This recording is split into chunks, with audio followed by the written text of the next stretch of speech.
Then as soon as I lay it in place and I press and hold it for 3 to 5 seconds, at this point that's not coming off.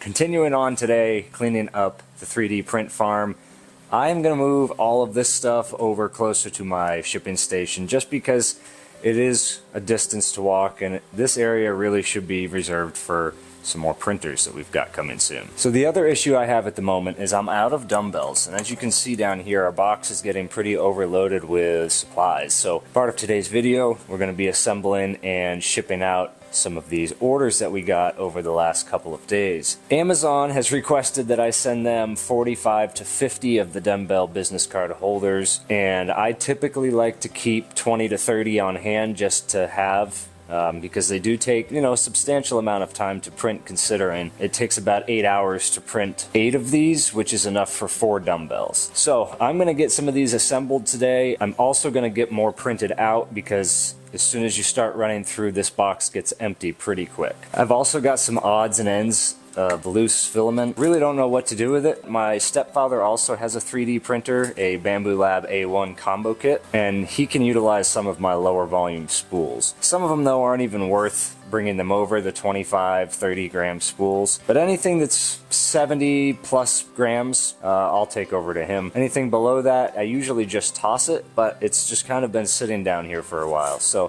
what do you do with your almost empty spools of filament? Let me know down in the comments.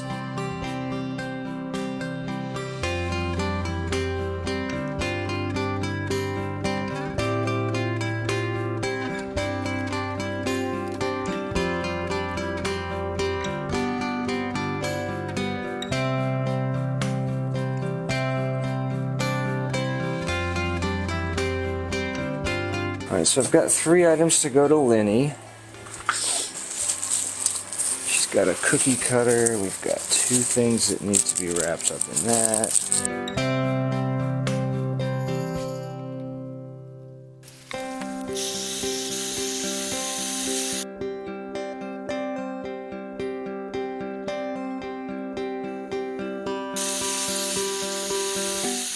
Alright, so for the barbell coasters, just going to put them into the bag.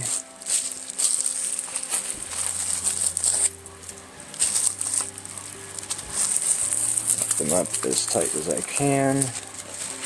And they will slide right into there. And then our cookie cutter can just be set in.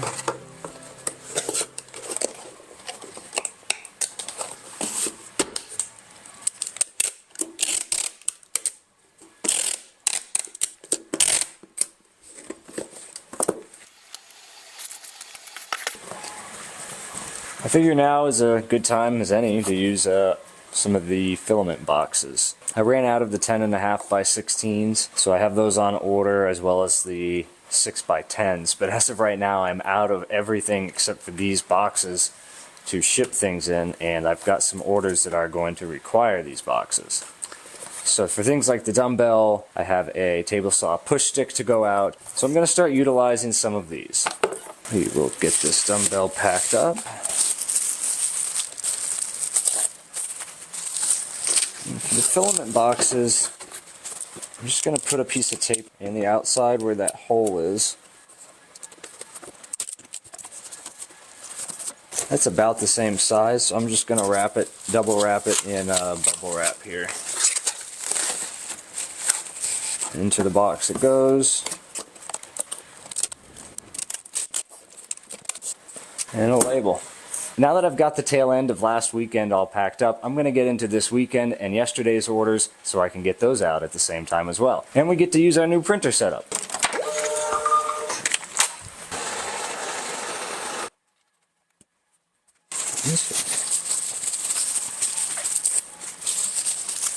And I'll have links down in the description below for all of the packing materials that I use in all of my videos. These are the 7 1/4 by 9 bubble wrap bags. They've got a self-sealing tab there, so that does come open, but you can seal it right up and it's ready to go into its box. The boxes that I'm using at the moment are from Elegoo printer filament.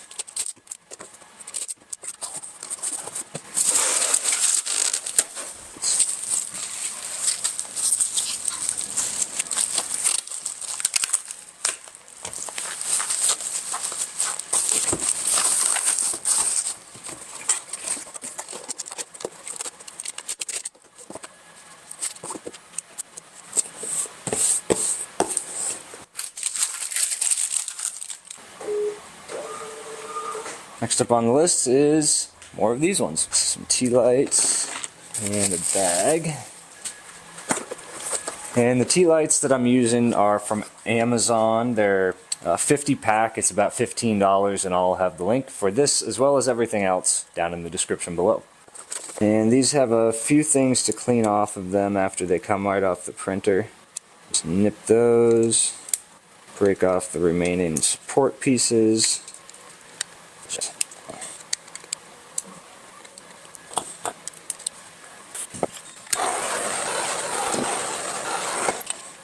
Alright, and I'll do a final inspection of these just to make sure there's no stringing left, little areas like that from the support. I take a tea light and test each one to make sure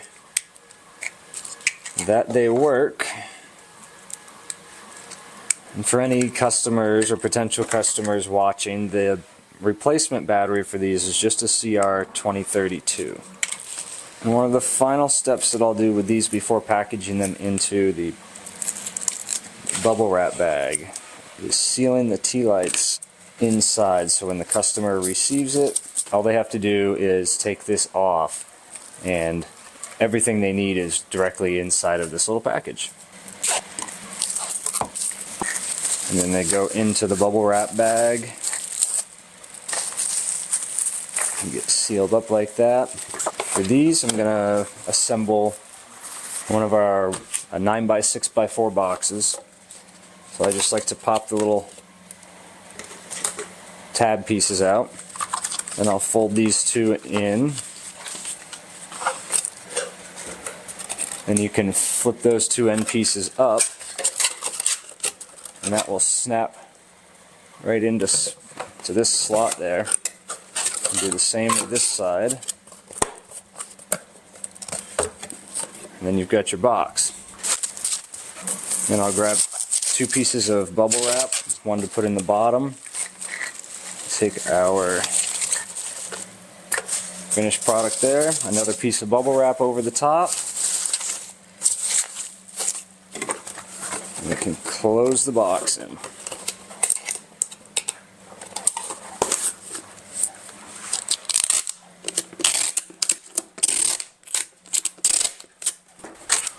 And then we apply a label to it, and off to the post office it goes. Okay, next up on the list to go out is some pencil sharpener desk organizers. I've got two in rose red going out and one in purple. The one in purple is on the printer right now, so we'll have to wait until the end to get that one packaged up and assembled. For the pencil sharpener desk organizers, we print out these in advance out of Elegoo's Gray Rapid PLA Plus. I also print out the little screws that actually will thread right into there, and it will hold it in place. But to provide a little bit of extra security, I like to CA glue it. Right now my CA glue of choice is Adhesive Guru, so I'll just apply a thin bead here, and then we work our way back and forth. I'm going to get a little bit more around the edge and around the bottom. Probably just snip the top of our glue bottle a little bit too. Then we can spray the back with our activator. Then as soon as I lay it in place and I press and hold it for 3 to 5 seconds, sometimes I'll come in afterwards and just get a little bit more activator around those corners. And at this point that's not coming off. The one thing I have to be careful about with these is making sure that I don't get any of the glue down into the thread hole, because once the activator hits it, it cures it, and there is no way you're going to thread your little screw in. So for this, I just like to apply a drop inside of the hole, and then I'll just start threading it in. You can use a real screwdriver, and I tighten it up just enough so it gives me tension, but I don't want to go too much as to damage the Phillips head on the plastic screw. And that one is done. We'll leave that to dry. We'll do the next one.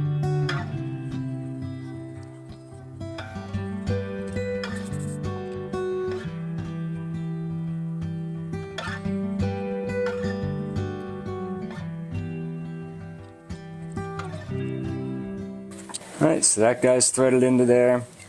Now we've got both of our rose red pencil sharpener holders ready to go. When I get the purple done, I will package this one up. We can cap off our glue and set it off to the side. Alright, so while the purple one is finishing printing, I'm going to get the two rose red ones packed in their box.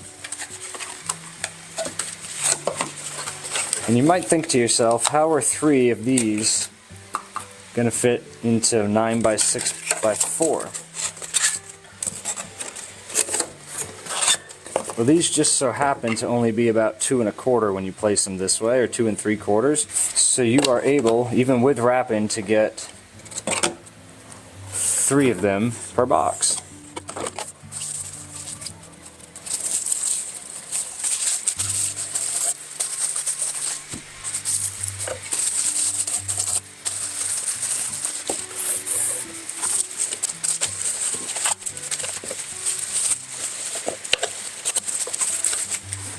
Alright, so there's 2.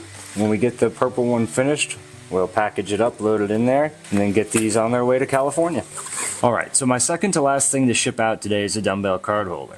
And then I have 5 more to ship out that have to be out by tomorrow. I don't have any more. Why don't we make some more? Alright, so for the dumbbell card holders, I like to come in, I have a huge box of the dumbbell ends as well as the rods. And I just like to separate them into right and left so I can get them into pairs, so when it comes time to assemble, it's just a smooth process.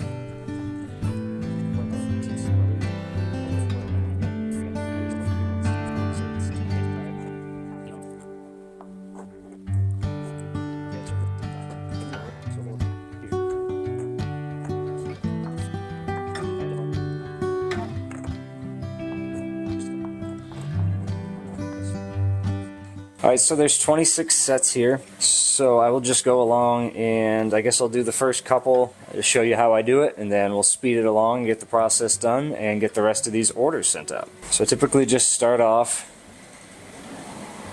with the CA glue. That was a lot of glue. That is not what I wanted to happen. Son of a... Let's see. Typically I don't get that much glue in there, but this one's got a pretty wide tip, so you really got to watch it. Typically I'll just do about a drop on each corner and let it run down, and then they just kind of, they don't actually thread. I had to remove the threads because they weren't, it was too tight with the glue. They essentially just slide into place. There's still threading on these to give the glue some surface area. And then you just twist it and line it up. Make sure it's on a flat surface, and then the glue will dry in about a minute or so. And then I'll just set these aside. For now, they'll be up there. And I just continue on with the rest of them. I've had quite a few of them ruined from dripping glue on that top surface there. There's really nothing you can do once you spill the glue there. And one side is inherently easier for some reason to thread in. So I always try to do that one last. Just mixing it up here, and we can set it off to the side.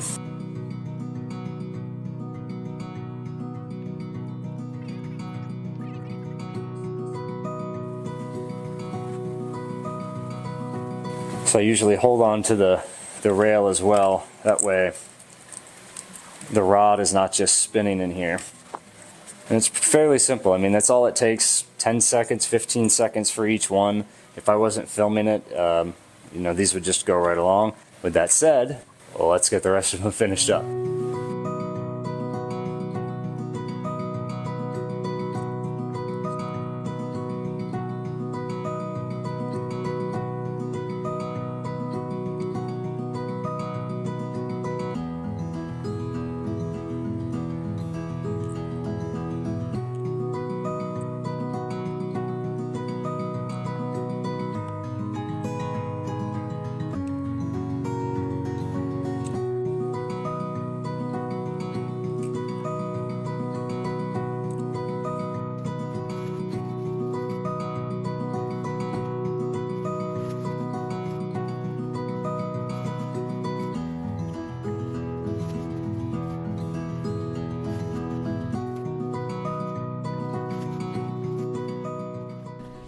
Packing up these Dumbbell business card holders, at this point it's all about keeping them protected in shipping. Each of them is wrapped in a bubble bag to keep it safe and then packed into a padded envelope. It might seem overkill to some or simple to others, but every little step helps to ensure that it arrives intact and ready to make a great first impression when it arrives.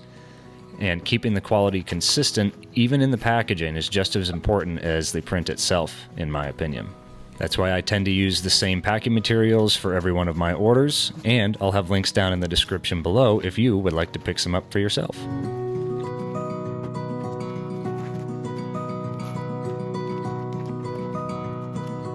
Alright, while these printers are finishing up what they're doing, I'm going to go ahead and get underneath them and clean up under the workbench.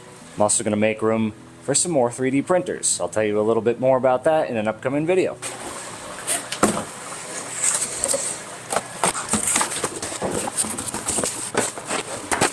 These are all of the first iteration cookie cutters I did with the Ender 3 V3 SE over there.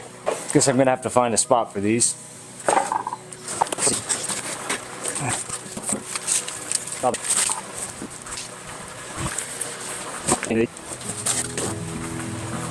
This is my other favorite go-to brand of CA glue, a medium viscosity Sci-Fixed. Stuff works pretty good. I'll have a link for it down in the description below as well.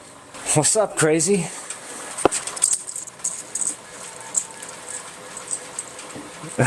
What is it?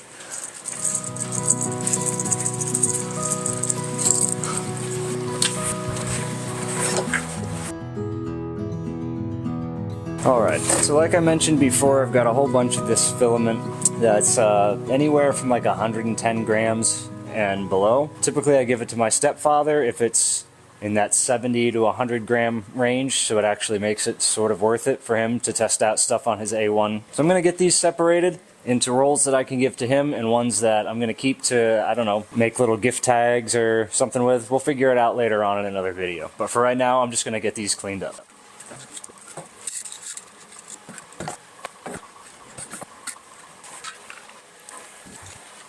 Alright, and the last thing on my to-do list for today is getting this Ender 3 V3 SE out of here. It needs some repairs, so we're going to do that in another video, but for now I'm just going to pull it aside and set it under all of the finished 3D prints.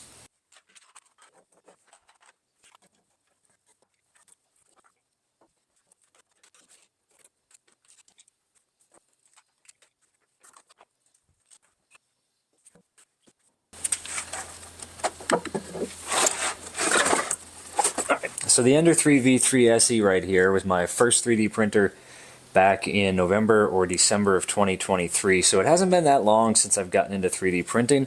But this thing has been a workhorse. It non-stop prints baskets to store some of the stuff that I 3D print.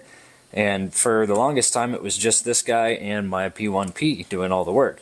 So it needs a bit of a tune-up. The head needs to be tightened. I want to grease everything up, make sure everything is still square and tight, and then we can get it back into the print farm. With that said, all the work on the Ender 3 V3 SE will be in its own video. Probably won't be too long because there isn't a whole lot to do to it, to be honest with you. It's pretty much been a reliable printer from day one. And that's where I'm going to wrap this one up. Thank you so much for joining me today in the day in the life vlog in my 3D print farm.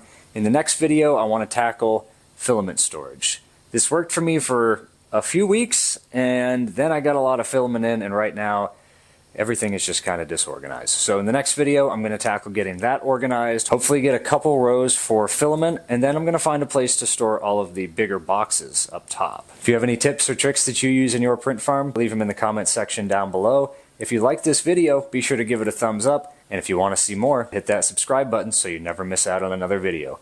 Until next time, take care.